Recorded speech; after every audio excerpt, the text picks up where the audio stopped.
Jasa-jasa bank lainnya. Anggota kelompok ada Atika Yatno, Muhammad Adrian, dan Selvianti.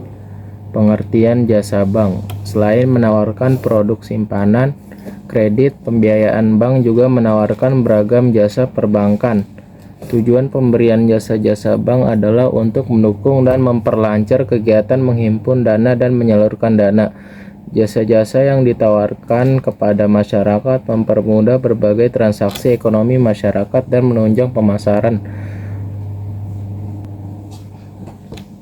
Manfaat layanan jasa buat bank: selain memberikan pelayanan prima kepada nasabah, bank akan mendapatkan fee dari layanan yang dipakai oleh nasabah tersebut dan yang dihitung berdasarkan jenis transaksi yang dimanfaatkan oleh nasabah.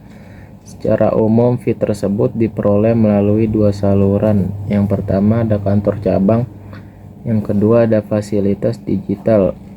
Jasa-jasa yang disediakan: pertama, transaksi dalam negeri, kiriman uang, pembuatan bank garansi, pembukaan surat kredit, penggunaan safe deposit box, penagihan, pembuatan surat keterangan bank, pembayaran gaji karyawan, pembayaran tagihan telepon, pembayaran biaya pendidikan, dan penyediaan bank dan wali amanat. Baik, saya akan melanjutkan penjelasan materi dari Adrian mengenai kantor cabang meliputi jasa yang terkait, bagian yang kedua. Bagian kedua ini ada transaksi luar negeri. Nah, di dalam transaksi luar negeri itu ada kiriman uang luar negeri atau remittance, pembuatan bank guarante, pembukaan LC ekspor dan impor, ada money changer atau penukaran valuta asing dan sebagainya. Selanjutnya, fasilitas digital. Nah, beberapa jasa-jasa yang disediakan melalui fasilitas internet bisa dibedakan menjadi: yang pertama, internet banking atau personal mobile banking.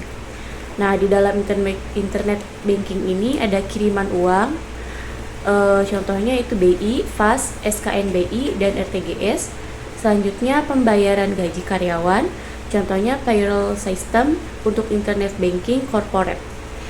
Selanjutnya ada pembayaran tagihan telepon listrik, internet, dan sebagainya.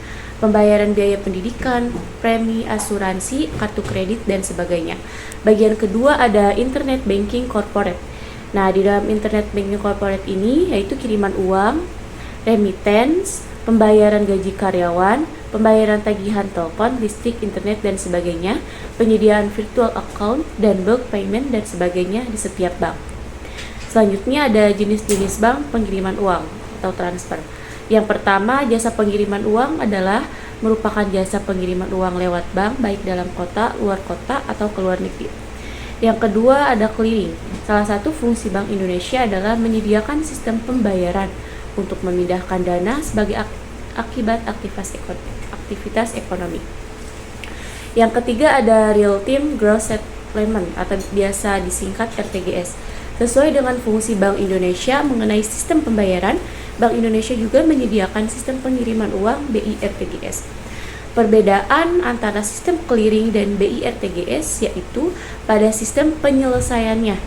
Sistem clearing biasa dilakukan secara per batch atau bisa disebut terdiri dari beberapa transaksi. Sedangkan RTGS yaitu per individual transaksi dan mendesak. Sistem ini disediakan untuk mengirim uang dengan nilai nominal 100 juta rupiah ke atas.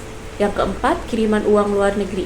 Untuk memenuhi kebutuhan nasabah dalam hal transaksi luar negeri, bank menyediakan jasa pengiriman uang dalam bentuk valuta asing ke luar negeri atau menerima kiriman uang dari luar negeri. Proses pengiriman uang berbeda dengan transfer uang antar bank yang dikelola Bank Indonesia. Bank harus menjadi anggota SWIFT, yaitu Societe for Worldwide Interbank Financial Telecommunication, dan memanfaatkan sistemnya untuk remittance. Perbedaan lainnya yaitu untuk sistem ini membutuhkan waktu hingga uang diterima di rekening. Yang kelima yaitu inkasso atau collection. Jasa lain yang disediakan bank adalah inkaso atau collection, yaitu menagihkan warkat seperti cek, travel, CQ, dan sebagainya, yang berasal dari luar kota.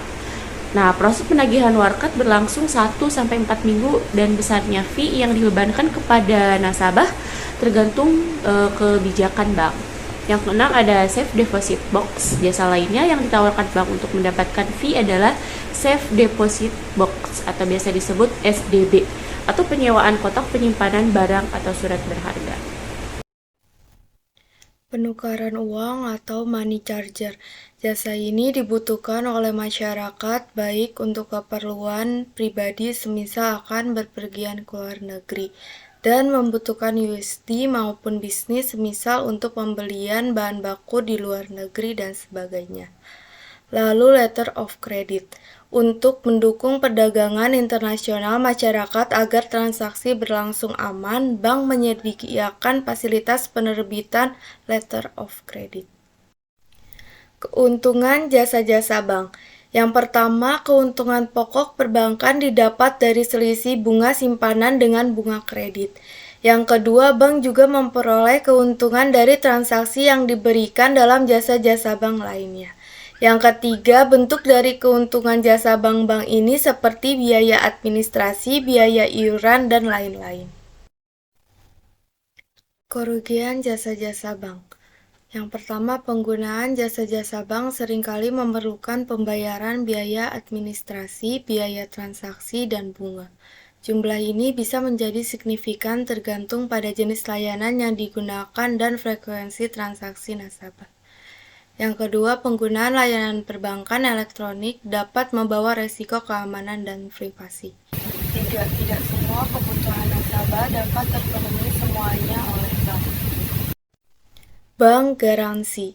Jasa lainnya yang ditawarkan bank khususnya terkait dengan penjaminan adalah bank garansi. Lalu jasa untuk keperluan pasar modal.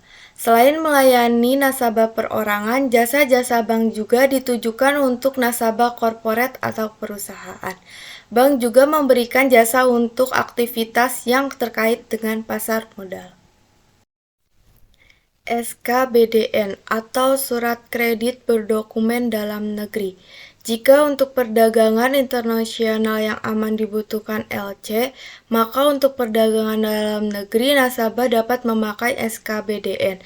SKBDN merupakan janji tertulis yang tidak dapat dibatalkan, yang diterbitkan oleh bank atas permintaan pembeli atau aplikan untuk membayar sejumlah uang kepada penjual atau beneficiary.